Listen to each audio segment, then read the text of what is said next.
बेटा क्यों रो रही है? तेरा नाम क्या है बेटा? ये लो। किसके साथ आई थी यहाँ? बाबा के साथ। तारा!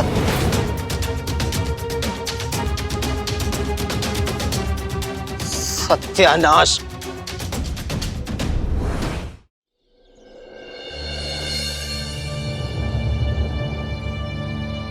अरे भाई साहब, दुपट्टे की दुकान कहाँ पर है? ये सामने ही है। धन्यवाद।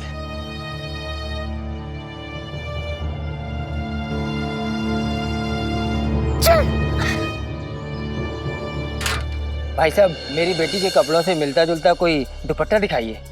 ये क्या सामने है? जो चाहे देख लीजिए।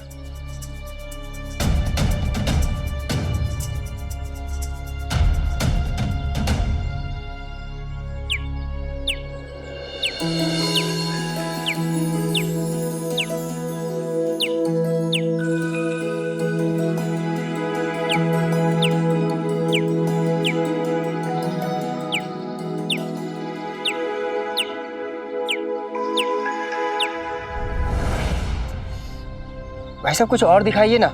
रुकिए।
ये कितने का है भाई साहब? 5 आना। हाँ हाँ।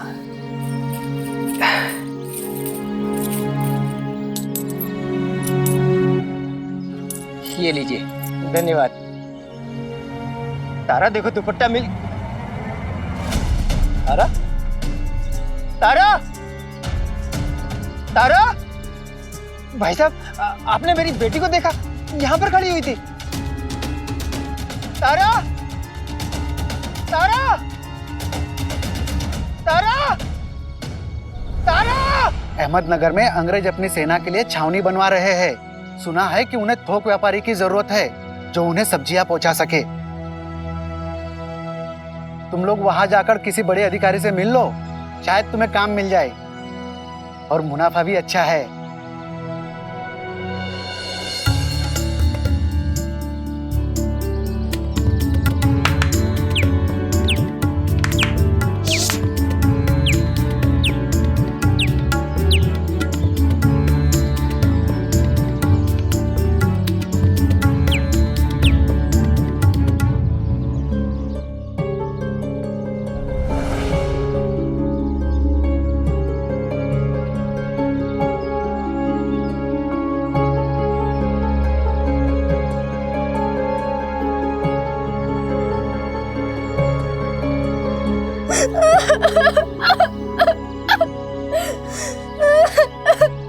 इसे क्या हुआ? चलो पूछते हैं।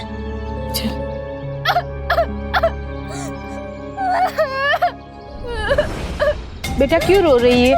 तेरा नाम क्या है बेटा? बेटा, तुम्हारे पिताजी कहाँ हैं? बेटी, तुम हमें बताओगी नहीं तो हम मदद कैसे करेंगे? कुछ तो बोलो बेटी। कहाँ रहती हो? तुम्हारे पिता का नाम क्या है? किस गांव की हो?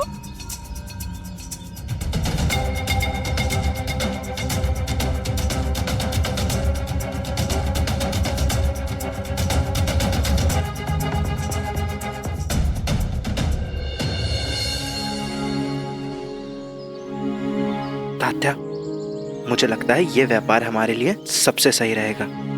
चलो चलकर द्वारका माई में साईं की सलाह लेते हैं।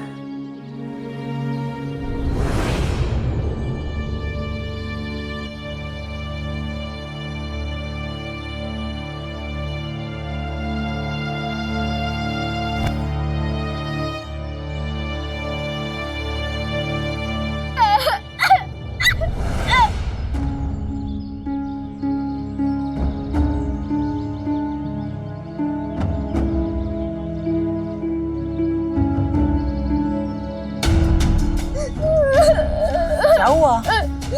चुप हो जाओ, अच्छे बच्चे नहीं रोते। तारा! तारा! तारा! कुछ तो बताओ। अपने पिताजी का नाम बताओ। तुम शांत हो जाओ, बताओ कौन हो तुम? आप लोग जानते हैं कहाँ से आई है ये? कहाँ रहती हो तुम?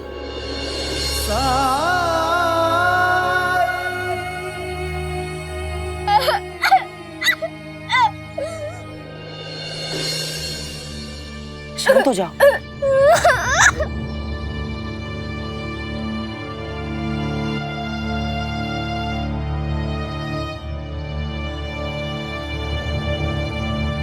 क्यों रो रही हो?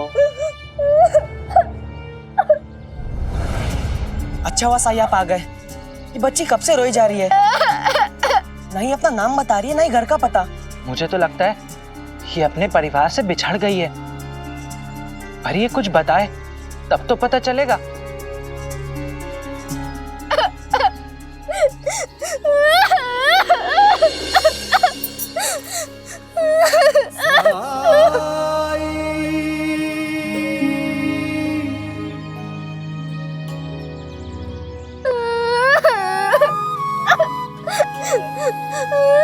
मेरी बच्ची,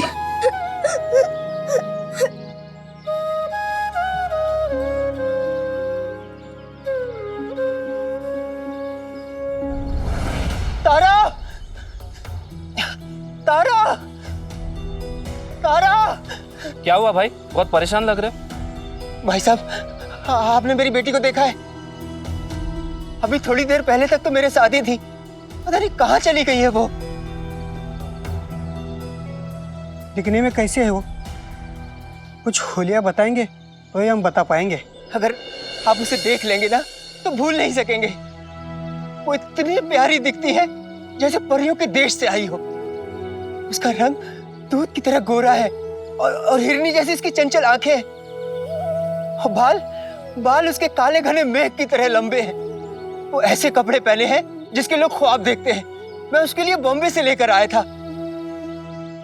और वो हाथों में चूड़ी और पैरों में पायल पहने हैं। भाऊ, तुम तो सच में किसी परी के बारे में बता रहे हो। अब है ही ऐसी मेरी बेटी तो बताना तो पड़ेगा ना। वो सिर्फ नाम की तारा नहीं है, मेरी आंखों का तारा भी है। माफ कीजिएगा, हमने नहीं देखा उसे। हे भगवान, आज चली गई मेरी बच्ची। सुनिए, हाँ, आप गांव के चौराहे पे क्यों नहीं देखते? वहां भीड़ जमा हुई है। वहां एक बच्ची रो रही है। हो सकता है वो आपकी ही बेटी हो। चौराहा कहाँ पर है? वो उस तरफ। हाँ।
हे भगवान, चुप तो हुई।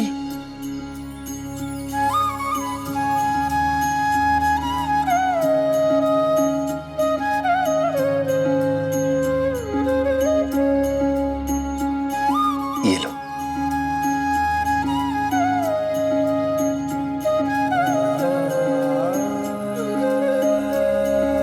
ले लो।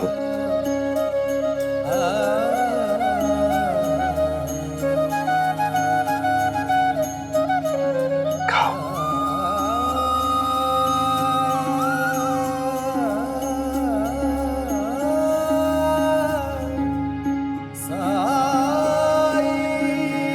क्या नाम है तुम्हारा? तारा। तारा, बहुत प्यारा नाम है। किसके साथ आई थी यहाँ? बाबा के साथ।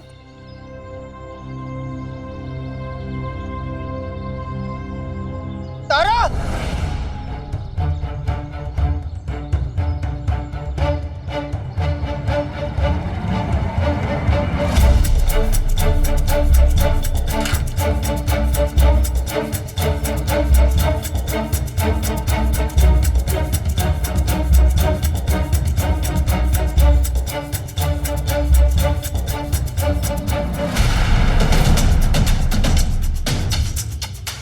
सत्यानाश! मिठाई खा रही थी? मना किया था ना मिठाई खाने के लिए।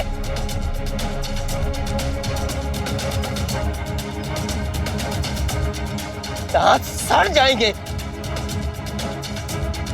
गिर जाएंगे दांत। इतनी प्यारी मुस्कान है तुम्हारी, क्यों उसे खराब करना चाहती हो? और तुम यहाँ क्या कर रही हो? यहाँ तुम कैसे आई? कहा था ना तुमसे कि मेरे साथ रहना, इधर उधर मत जाना। फिर क्यों मुझे छोड़कर चली आई?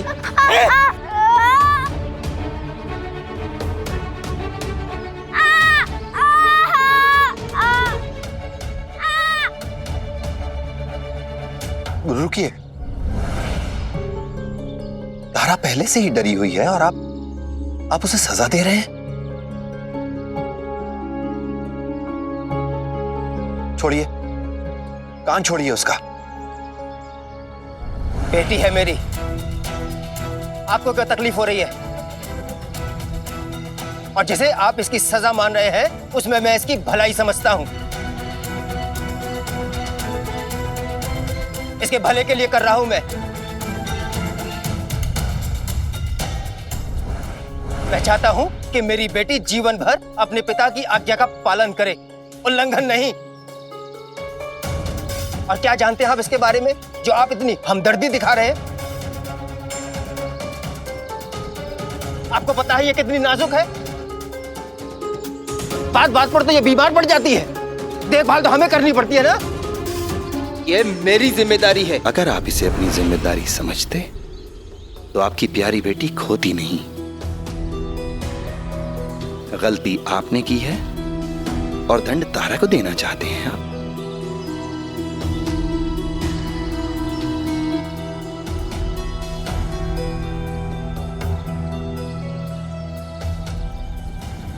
आप ये कहना चाह रहे हैं कि मैं लापरवाह हूं?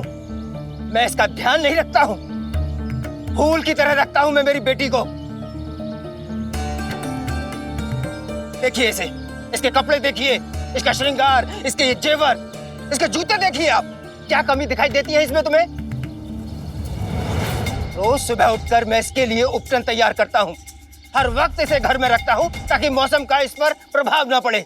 और आप ये कहना चाह रहे हैं कि मैं गैर जिम्मेदार हूं? मैं तो केवल ये कहने की कोशिश कर रहा हूं कि गलती किसी से भी हो सकती है और हर गलती की सजा दी जाए ये तो जरूरी नहीं। और फिर आप इतनी छोटी सी बात पर इस फूल जैसी बच्ची को सजा देना चाहते हैं? मैंने आपसे सलाह नहीं मांगी है, जो आप मुझे मशवरा दे रहे हैं। ये फकीरों जैसे कपड़े पहन लिए हैं, इसका मतलब ये नहीं कि आप कोई महात्मा है और मुझे आपकी बात सुननी ही चाहिए। बड़े बदतमीज है आप। ये तरीका है किसी से बात करने का? आपको पता भी आप किससे बात कर रहे हैं? मुझे ये जानने की इच्छा भी नहीं है। मैं सिर्फ इतना जानता हूं कि कोई अगर मुझे सुनाएगा तो मैं चुप भी नहीं रहूंगा। देखिए, आप अपनी मर्यादा तोड़ रहे हैं। आपकी उम्र का लिहाज कर रहा हूं, वरना हम भी। तात्या, केशव, शांत रहो तुम लोग भी। मैं तो मेरी बेटी से बात कर रहा था, बीच में आके बदतमीजी तो तुम लोगों ने की। हटो यहां से, चलो।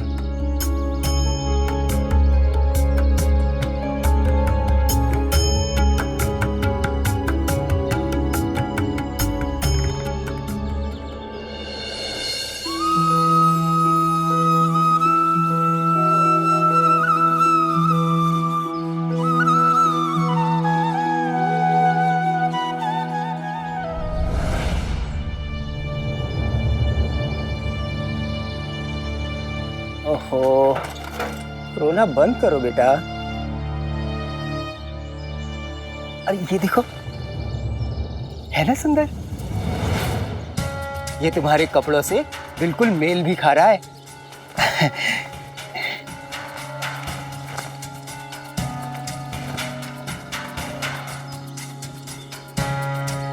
खूब सुंदर दिख रही है मेरी बेटी। और देखो बेटा, जो हुआ है ना उसे भूल जाओ, मुस्कुराओ। तुम मुस्कुराती हो ना तो बहुत सुंदर दिखती हो। मुस्कुराओ, तुम्हें सुंदर दिखना है, ठीक है?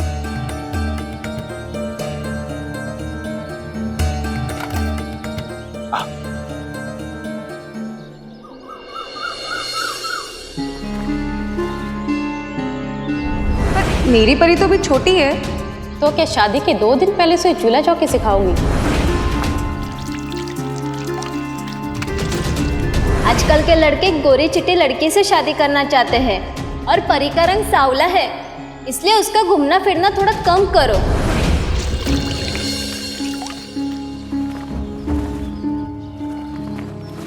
शुभांगी, तुम उन औरतों की बातें सुनकर बेवजह परेशान मत हुआ करो। हमारी परी अभी बच्ची है, अभी नहीं खेलेगी तो कब खेलेगी? और वैसे भी परी बहुत समझदार हो गई है। जब उसकी शादी की उम्र होगी तो वो खुद ही समझ जाएगी। गलत।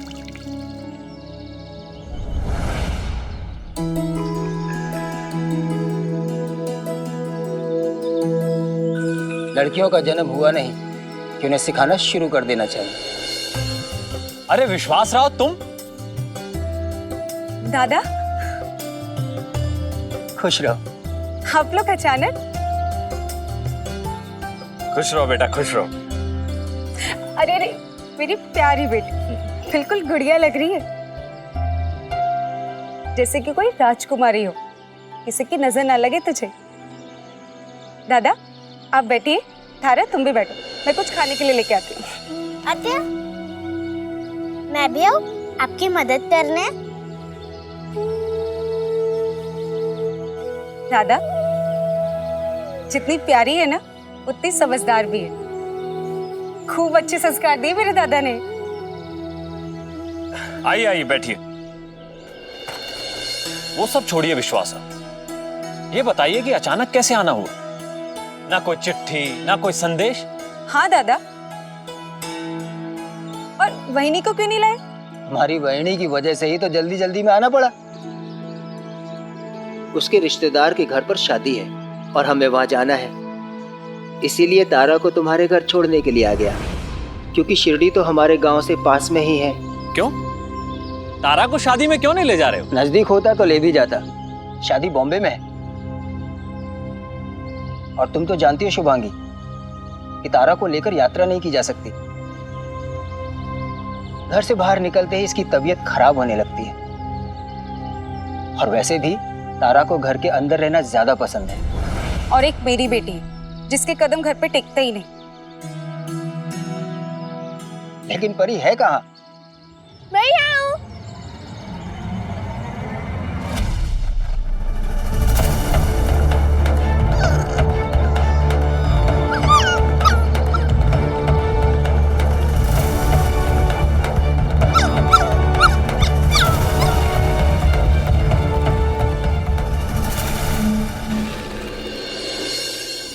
कैसा अजीब आदमी था।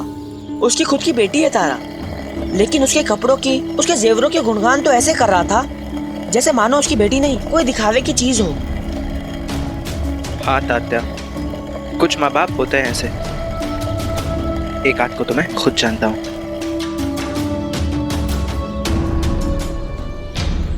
लंदन में रहकर आया है लेकिन संस्कार को नहीं भूला है।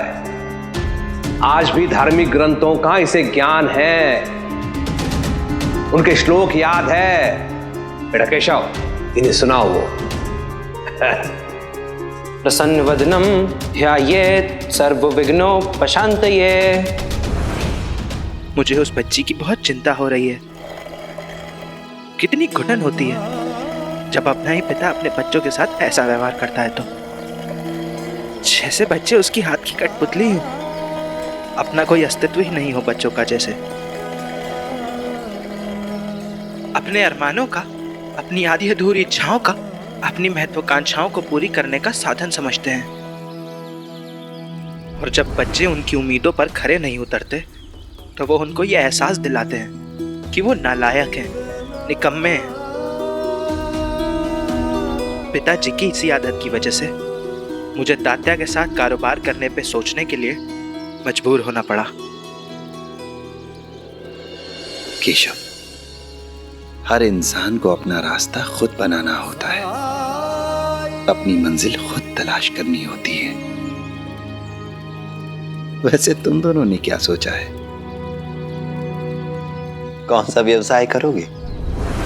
नगर में अंग्रेजी सरकार अपनी सेना के लिए छावनी बनवा रही है। उन्हें किसी ऐसे इंसान की जरूरत है जो वहां तक सब्जियां पहुंचा सके। काम तो मुनाफे वाला लग रहा है, लेकिन क्या? अगर हम ऐसा करते हैं तो क्या हम अंग्रेजी सेना की मदद नहीं कर रहे होंगे? पर सोच के देखो, वहां काम करने वाले लोग तो हमारे अपने ही हैं ना।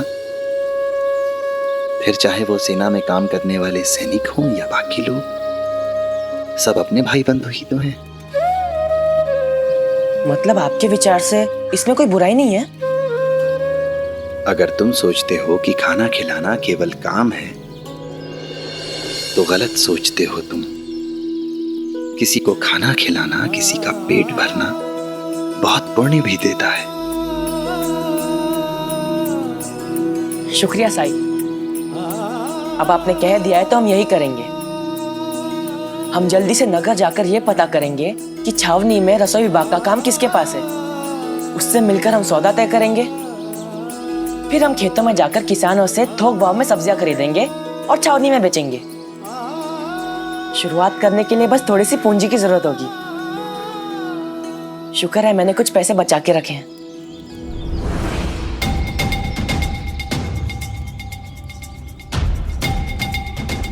पूंजी?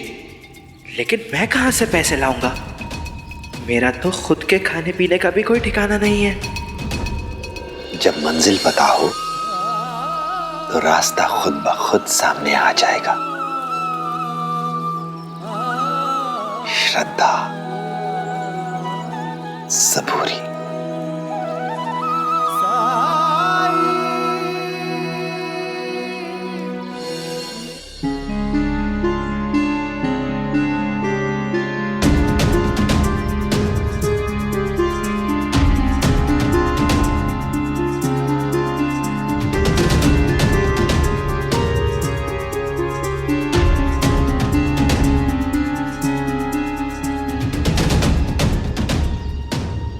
अब इसे यहाँ क्यों ले आई? ताकि इसे नहला सकूं। देखिए ना कितना गंदा हो गया है।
सत्यानाश!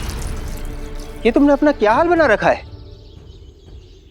तुम्हारे पूरे कपड़े मिट्टी से सने हुए हैं, बाल बेहाल है, ना कोई साज सज्जा है, ना कोई श्रृंगार है, और तुम्हारा रंग तो पहले से भी ज्यादा गहरा हो गया है।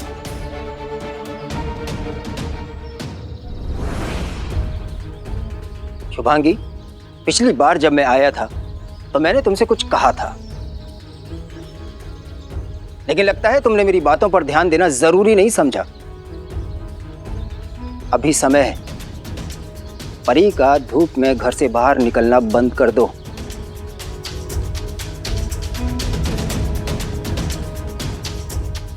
अगर और काली हो गई तो मुश्किल हो जाएगी।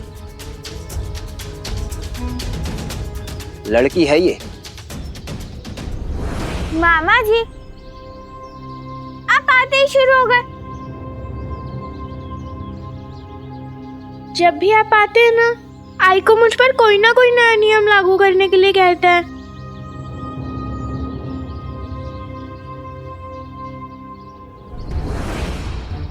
इतना बोलना इसने कहां से सीखा? साईं से।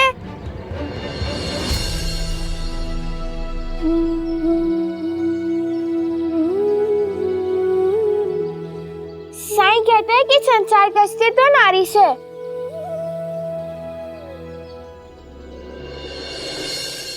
साईं? कौन साईं? मुझे ज्यादा सिखाने की कोशिश मत कर कि किसका अस्तित्व किससे है। कोई कितना भी तर्क दे दे औरतों के पक्ष में, लेकिन सदियों से यही रिवाज है कि औरतों को घर की चारदीवारी के अंदर ही रहना चाहिए, समझे? रिवाज बने हैं तो कुछ सोच समझकर ही बनाए होंगे पूर्वजों ने। जाओ, अंदर जाओ।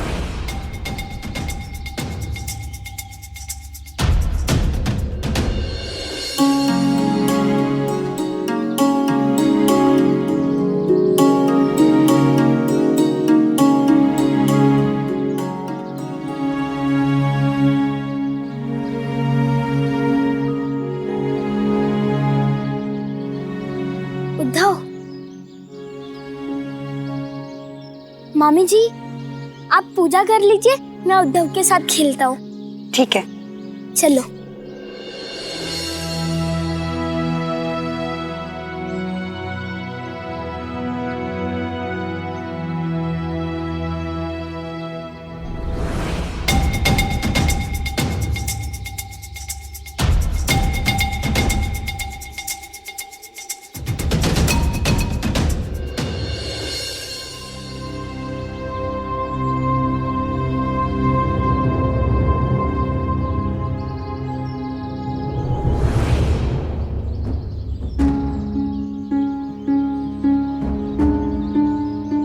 हे खंडोबा, इतिहास एक बार फिर खुद को दोहरा रहा है। केशव और उसके पिताजी फिर एक दूसरे के विरुद्ध खड़े हैं। मैं जानती हूँ ये कभी ना ख़त्म होने वाला सिलसिला है, क्योंकि दोनों के स्वभाव एक दूसरे के विपरीत हैं। जैसे जैसे केशव बड़ा हो रहा है, अपने पिताजी से दूर होता जा रहा है, क्योंकि वो साईं के दिखाए मार्ग पे चल रहा है। मुझे उस पर गर्व है, लेकिन मैं धर्म संकट में हूँ। एक तरफ पति तो दूसरी तरफ पुत्र। पति के साथ 7 जन्म तक निभाने का वादा किया है, तो पुत्र को जन्म दिया है। अंश है वो मेरा। कैसे उसे भूख से बिलबिलाता हुआ देखूं? माँ हूँ मैं उसकी। कितने दिन, कितने सप्ताह उसने घर में अन्न का दाना तक नहीं खाया। बाप बेटे के बीच में ये शीत युद्ध कब तक चलता रहेगा खंडोबा? कब तक? मैं क्या करूं जिससे मेरे बेटे की राह आसान हो जाए? मुझे कोई तो रास्ता दिखाओ खंडोबा जी। एक बार मुझे राह दिखा दीजिए, फिर चाहे वो कितनी भी मुश्किल भरी क्यों ना हो, मैं उस पर ज़रूर चलूंगी।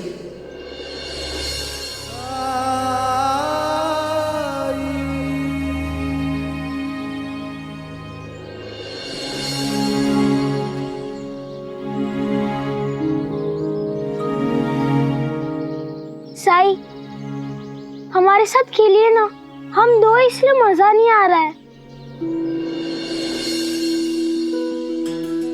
अच्छा ठीक है।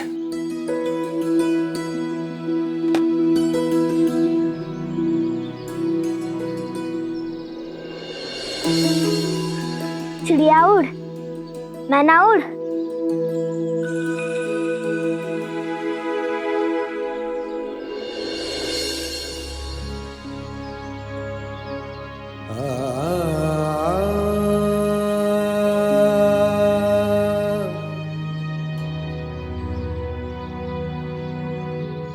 उद्धव,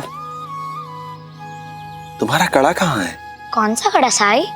वही जो मैंने तुम्हें दिया था जब तुम छोटे थे, याद है? उद्धव, तुम कड़ा पहनते हो?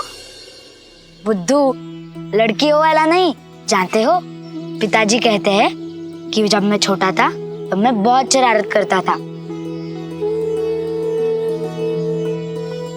एक बार मेरे पैर में लोटा फंस गया था और उसे कोई निकाल नहीं पाया। तो फिर आई बाबा मुझे साई के पास लेके गए। साई, कितना भी इस पे ध्यान रखूं, थोड़ी सी नजर हटी कि ये नजर से ओझल हो जाता है। साई, जरा सी लापरवाही क्या हुई, पता नहीं इसने कैसे अपने पैर में ये लोटा फंसा लिया।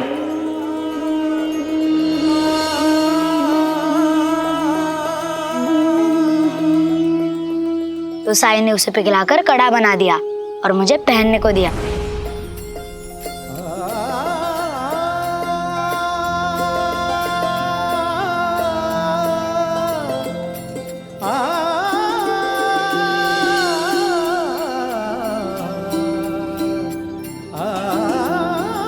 पहले मैं उसे हमेशा पहने रहता था, लेकिन जब मैं बड़ा हुआ तो मेरे पैर में दर्द देने लगा, इसलिए आई ने उसे निकाल कर रख दिया। वो आज भी अलमारी में है। साई, मैं लेके आऊं उसे? नहीं, माएं होती ही ऐसी हैं, ध्यान देने वाली, संभाल कर रखने वाली। वो चीजों को सहेज कर रखना जानती हैं और अक्सर उनकी संभाल कर रखी हुई चीजें जरूरत पड़ने पर काम आती हैं, वो भी खासकर तब जब सवाल उनकी संतान की जरूरत का हो।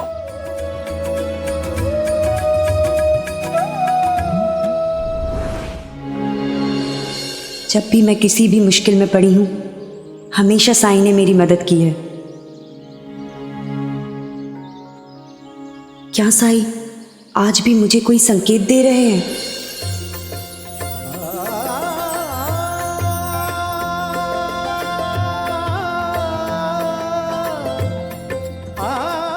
हाँ, ये संकेत ही तो दे रहे हैं, लेकिन उनका इशारा मैं समझ नहीं पा रही हूँ। कड़े का क्या मतलब हो सकता है? मतलब भले ही मैं नहीं समझ पा रही हूँ, लेकिन मैं इतना तो आश्वस्त हूँ कि समय आने पर वो खुद ब खुद प्रकट हो जाएंगे।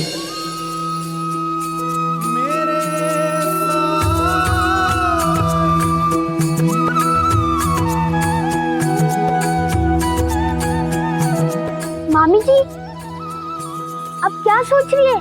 प्रसाद बांटिए।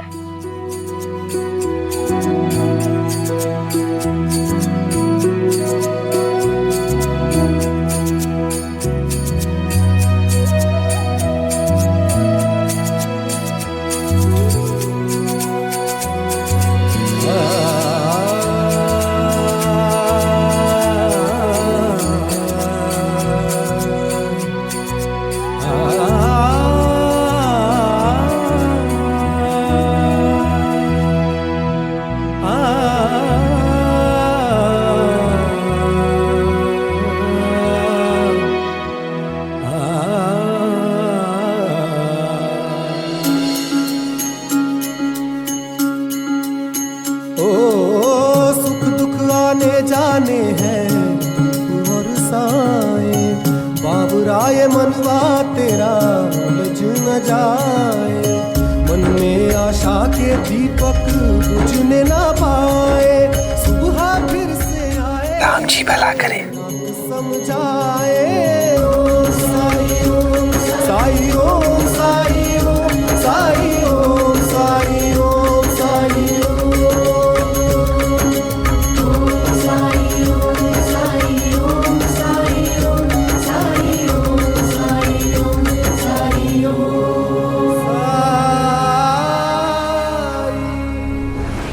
शुभांगी, परी की परवरिश को लेकर तुम गंभीर नहीं हो।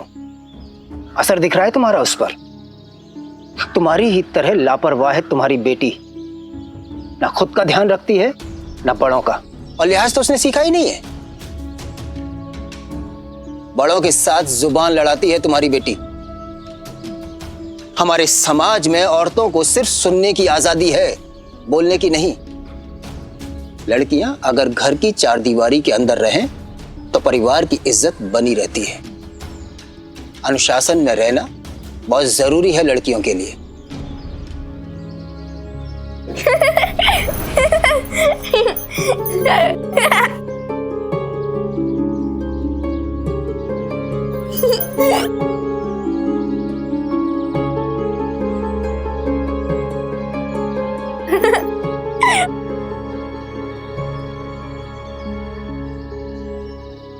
देखिए, हम परी को वही सिखा रहे हैं जो उसके लिए जरूरी है, और इसके लिए मुझे गर्व है उस पर। और आप ये कैसे कह सकते हैं कि औरतों को घर की चारदीवारी के अंदर ही रहना चाहिए?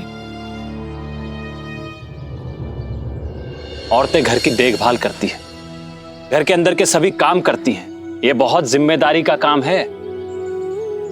एक औरत के पास जितना ज्यादा ज्ञान होता है, चाहे वो ज्ञान किसी भी चीज का हो, उससे वो अपने घर को और समृद्ध बनाती है। और किसी भी इंसान के लिए, चाहे वो स्त्री हो या पुरुष, उसके कौशल से अधिक उसका अच्छा इंसान होना मायने रखता है। दूसरों के लिए उसके दिल में प्यार और करुणा हो, यह मायने रखता है। और हमारी परी बिल्कुल ऐसी ही है। पूरा गांव जानता है कि वो पशु पक्षियों से कितना प्यार करती है, उनकी कितनी देखभाल करती है। इसीलिए तो पूरा गांव उसे बहुत प्यार करता है।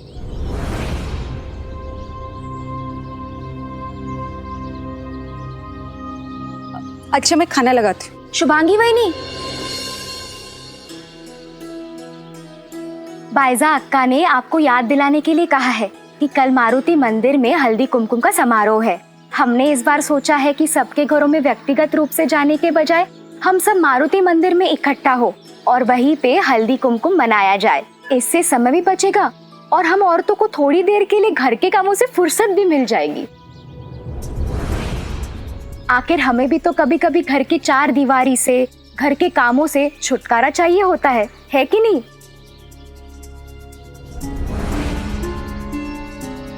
ठीक है, मैं आ जाऊंगी।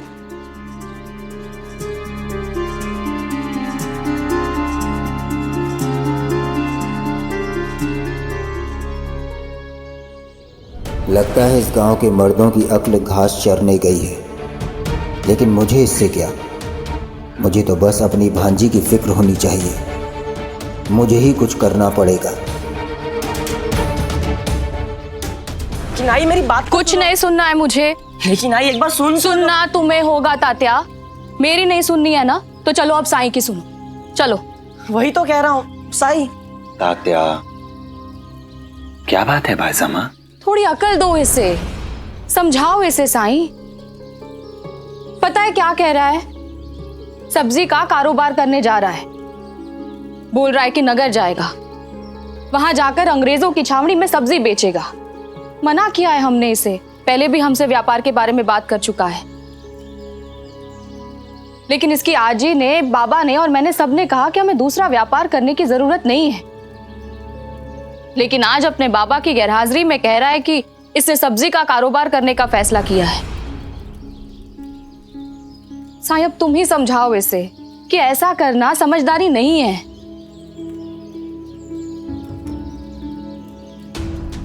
ये मैं क्या सुन रहा हूं तात्या? क्या ये सच है? इतनी बड़ी बात और तुमने मुझे बताया भी नहीं। ये सही नहीं किया तुमने। इसके लिए तुम्हें सजा मिलनी चाहिए।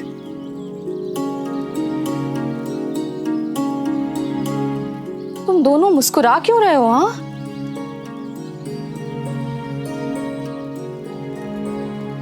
साईं, तुम्हें इसके बारे में पहले से पता था? हाँ आई, साईं को सब पता है और यही बात मैं आपको कब से बताने की कोशिश कर रहा हूं। लेकिन आप हैं कि मेरी बात सुनने को तैयार नहीं है। मैं और केशव पहले ही साई से मिल चुके हैं। साई के मार्गदर्शन से ही हमने सब व्यापारों में से इस व्यापार को चुना है। साई? हाँ भाई सामा। और तुमने मुझे भी नहीं बताया। क्या साई? ये मैं क्या सुन रहा हूं साई? क्या ये सच है? इतनी बड़ी बात आपने मुझे भी नहीं बताई। ये आपने सही नहीं किया।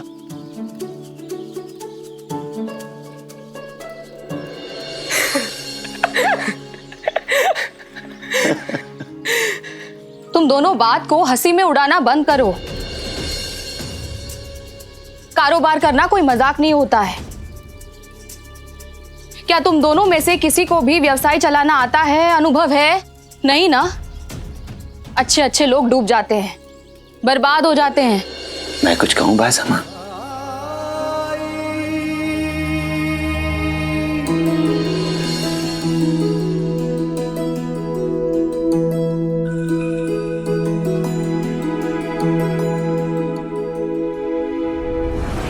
क्या हुआ आई? आप क्या सोच रही हो? कोई परेशानी है? समझ में नहीं आ रहा कि इस बार हल्दी कुमकुम के अवसर पर औरतों को क्या उपहार में दूं।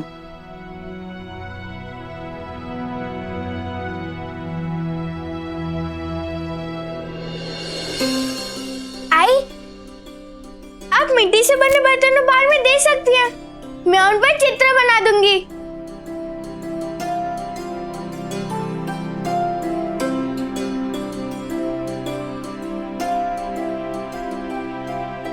लेकिन उसमें मेहनत बहुत लगेगी और समय भी। हल्दी कुमकुम कल है, हमें कुछ और सोचना चाहिए जो जल्दी से हो सके। आई, अगर आप तैयार हैं, तो मैं जल्दी जल्दी भी कर सकती हूँ। दिखने में तो सुंदर लगेंगे, लेकिन मिट्टी की चीजों का मोल मिट्टी के बराबर ही होगा ना। अरे तो तांबे से बने हुए बर्तन दे दो। नहीं दादा, पिछली बार भी वही दिए थे। अगर दोबारा दूंगी तो अच्छा नहीं लगेगा।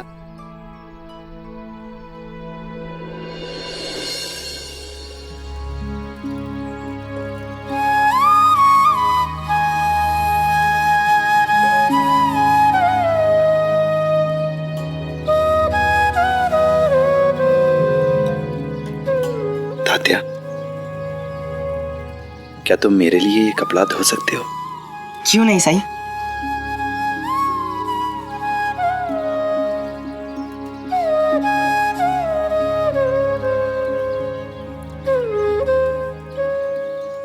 रुको तात्या, ये तो हल्दी का दाग है।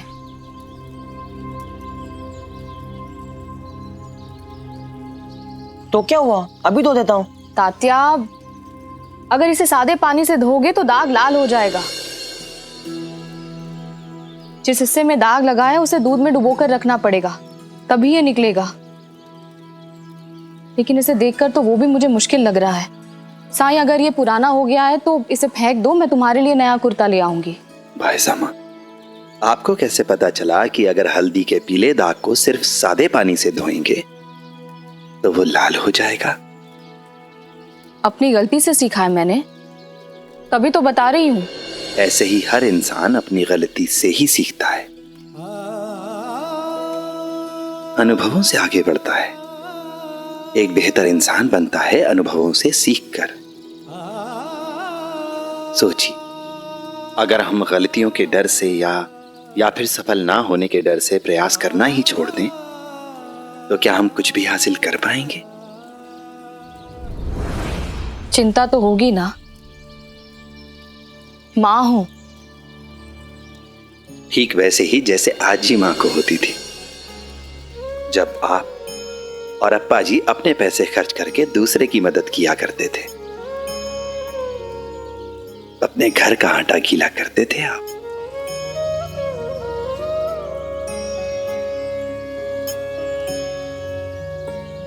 एक समय के बाद चिड़िया भी अपने बच्चों को घोंसले से बाहर धक्का दे देती है ताकि वो उड़ना सीख सके। तात्या जो करना चाहता है आप उसे करने दीजिए। हो सकता है ये व्यवसाय ही उसे बुलंदियों तक ले जाए।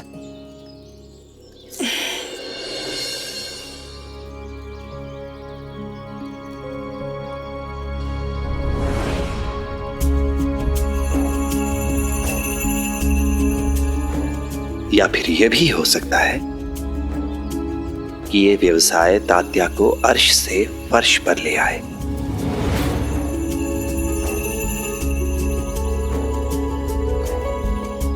पर हां, एक बात के लिए आश्वस्त कर सकता हूं मैं आपको कि हमारा तात्या और भी अधिक शक्तिशाली और भी अधिक सशक्त बनकर उभरेगा। दुनियादारी की, लोगों की, समाज की, व्यवहारिकता की और भी गहरी समझ आएगी इसे। इससे ये अनुभव मत छीनिए बायजामा, मत छीनिए।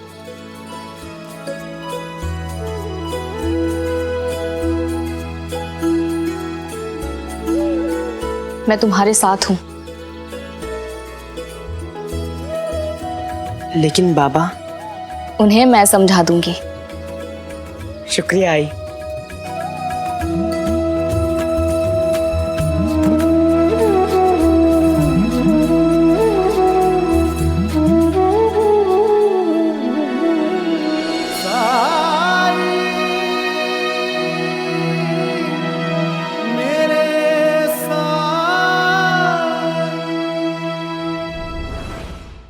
धार्मिक वीडियो सबसे पहले देखने के लिए हमारे चैनल को सब्सक्राइब करें और बेल आइकन दबाएं।